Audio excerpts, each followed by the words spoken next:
Well, the hottest debate in the economics world right now is over MMT, or modern monetary theory. The idea is defined in many ways by many different economists, but it broadly says that a government which issues debt in its own currency can't default on its debt and is not constrained in its borrowing. As the discussion has broadened, many economists have pushed back on some of MMT's core ideas, including Larry Summers, formerly Treasury Secretary and an advisor to President Obama. And Dr. Summers joins us now. So thanks for joining us. Let's just begin with how you define the goals of MMT and why you think some of these ideas we're seeing talked about more broadly are flawed.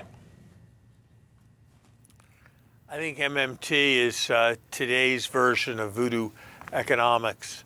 Like the supply side economics of the late 70s, it promises a free lunch.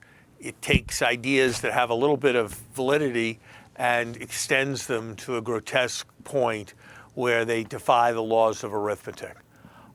So I believe MMT is very, very much misguided. The premise is that somehow you can always print enough money to cover all your debts. We've seen that experiment many times in Latin America. In a certain sense, it's true, but the consequence is likely to be hyperinflation.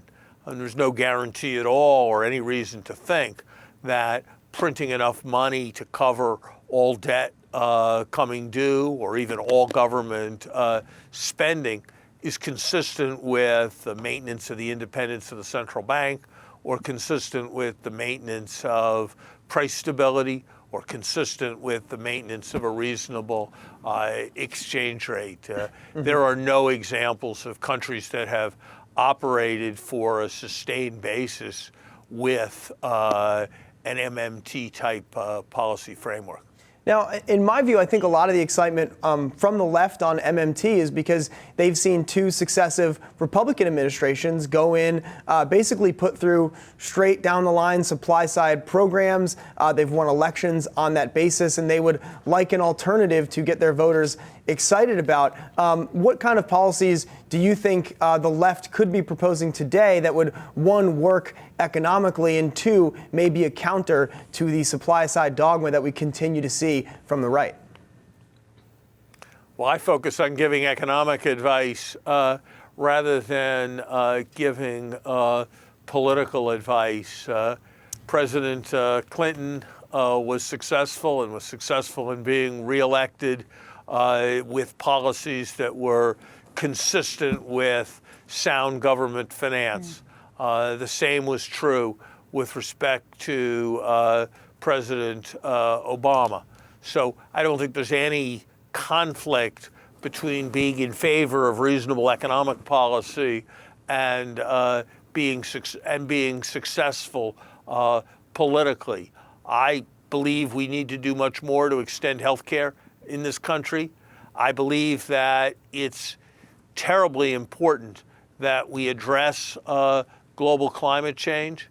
For example, some combination of broadening the tax base, going after tax shelters, closing loopholes, can raise more money than people hold out from the wealth tax, and vastly more money than is actually realistically attainable through inflationary finance. Hey, Dr. Summers, Brian Chung here. So it seems like a lot of this interest in MMT is kind of rooted in disappointment with the way that the Fed has handled specifically inflation, for example. And MMT's kind of theory here is that they would be able to control inflation, or rather change inflation, by changes in taxation or more broadly fiscal policy. And that in and of itself is kind of a price level targeting, I guess, which actually some within the Fed are even arguing should be the framework for monetary policy in the first place. So I guess my question is that more broadly, especially in lower interest rate environments, is there kind of an argument to be made that MMT could have more teeth in raising inflation than the current framework under FRB-US?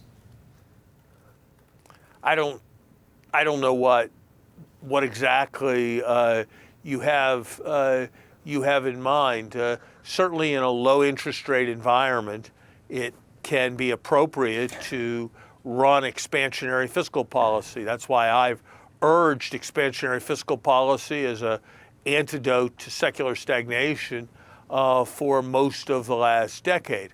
Right now, when we have 4% unemployment and our budget deficit is at near record full employment levels, actually higher than it's ever been when we were at full employment in peacetime, it's hard to believe that that's the right moment for more fiscal stimulus. That doesn't seem like a reasonable belief, and I don't think there's anybody who would support the idea that the objective of policy should be to have a permanently increasing ratio of the national debt to GDP. So I'm not sure what the so-called modern monetary theorists have in mind, but the idea that we should abandon the tool of monetary policy and somehow make the central bank subservient to the fiscal authority feels to me like we've seen that movie before. We saw it in France before President Mitterrand had to reverse himself in the 80s. We saw it in Germany. We saw it when the United Kingdom had to have an IMF program in the 1970s. And we've seen it many, many times in the Argentinas and the Brazils of this world. And I can't imagine that that's the right direction for the United States. What's your outlook right now on the U.S. economy as we're coming basically into the longest expansion, a record here? But it's also the 10-year anniversary this week of hitting the low of 666 on the S&P. And I'm just curious what you think we have in front of us for the balance of the year.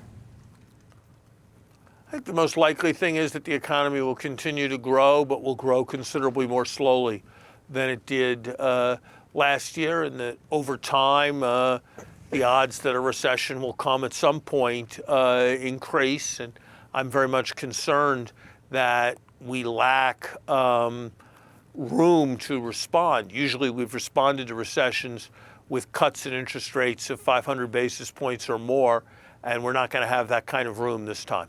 All right, Larry Summers, thanks so much for joining us. Thank you.